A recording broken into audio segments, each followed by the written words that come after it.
this is the Old Legge sash mortise 5-lever lock, and it has removable hard plates, and they weren't always installed with the hard plate, but when they were, when you look through the keyhole, you will see a cutout on the bottom and this very distinctive rounded top here. Curtain is still 5.5 gauge and still has the typical chamfer on it, the beveled edge. So when you look through and you see a black lock with this particular hard plates and 5.5 gauge, then you know that you're probably going to be dealing with one of these older Legge locks. And they can be a tricky pick. The major reason being, unlike the more modern derivative of this, the anti-pick notches on these are after the true gates, which means that if you grab big handfuls of levers, you will overlift them and obviously put the lock straight into anti-pick, and you won't be able to pick out of it, because when the anti-pick notches are before the true gate, then obviously you can then back the tension off and lift them out. On this, once they drop into anti-pick, then you're going to have to reset the lock and take a note of where which particular lever it was that went into anti-pick, and then obviously lift it not so high this next time round. So as you can see, the lever bellies sit on the curtain, so I'm just going to give it a bit of a tug backwards and forwards there with a gentle tension, and that just encourages the levers just to lift up a little bit.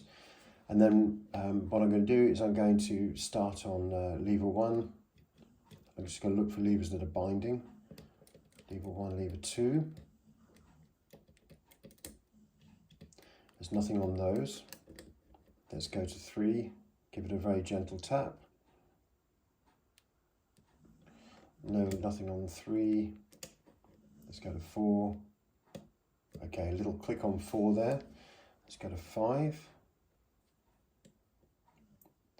A little movement on 5 there. In fact, 5 feels like it's in a gate, and that's hardly moved at all. ABA pattern, so that means that lever 3 is going to be, if it's binding now, it's just going to need a very, very gentle touch. So 5, 3, just lift 4.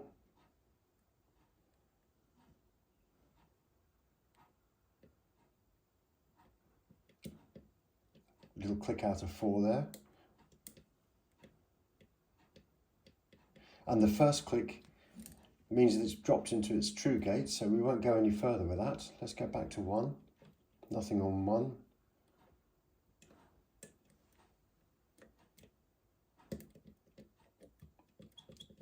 One and 2 both feel like they might be in a gate.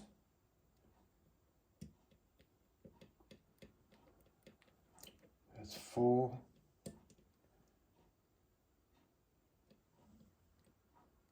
3 is actually tight. I can hear there 5 is in a gate. I think 3 has been lifted too far. Yeah, so there's 4. 3, 1. 1 sounds like it's in a gate. A little bit of movement on the bolt then on 2. Ah, there we go. Okay, so we got the lock. So little gentle nudges and very light tension, which the Ultra Pick, to be fair, allows you to do.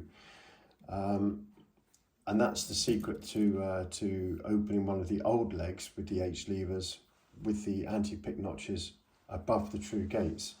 So if we were to just grab big handfuls, then obviously the lock would go straight into anti-pick. In fact, let's do that. Let's just attack this a little bit more with a little bit more lift, shall we say. There we go. And what I'm actually doing now, believe it or not, is lifting this lock into its anti-pick notches.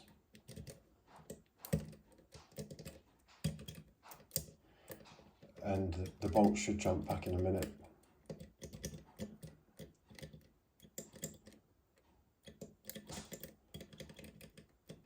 There we go.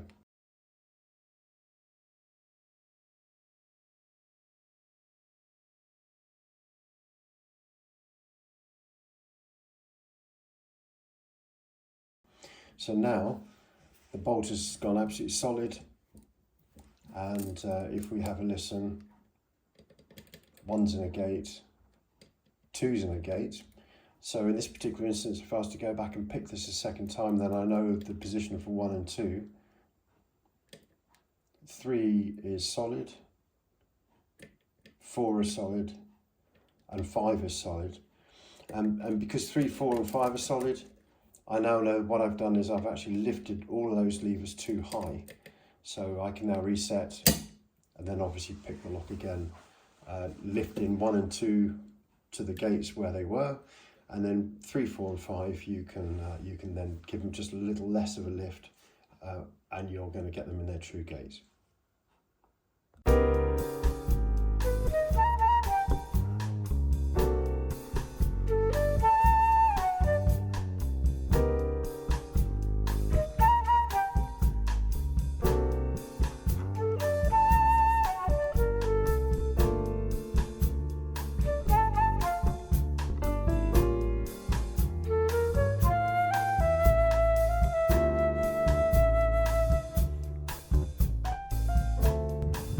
Cool.